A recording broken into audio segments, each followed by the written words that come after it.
The Reserve Bank's head of financial surveillance, Shiwa Mazibuko, has given evidence relating to money laundering involving Gupta-linked accounts.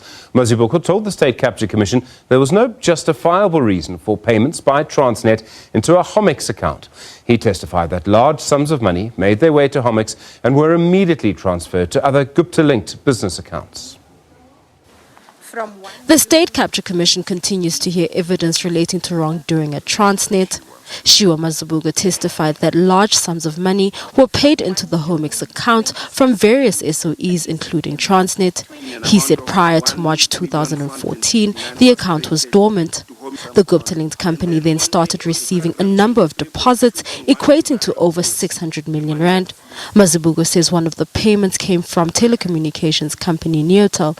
He said the 34 million rand from Neotel was transferred to other Gupta-linked companies, Bellator Brands and Bapu Trading. Yes. Somebody might have been monitoring the credits into Homix and say, okay, who do we need to pass the money on to? Yes. So that maybe we don't go above maybe the limit at the bank if they had an overdraft to say how much. So, and then more or less it's quite surprising that 660 million is equivalent debits and credits. Yes.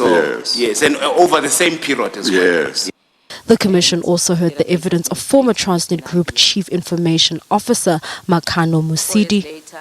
She gave evidence relating to a decision to award a contract to T-Systems even though Gijima was the preferred bidder.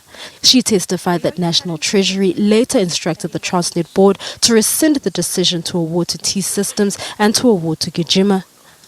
I met with both T-Systems and Gijima. Yes, it was not an easy discussion moving from one to the other. It was like we're going to make a breakthrough and then T-Systems will say, no, we cannot accept this or we cannot accept that.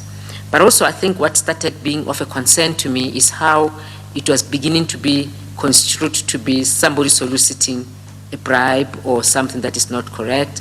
The Commission continues. Mbalenhle Mthethwa, SABC News, Johannesburg.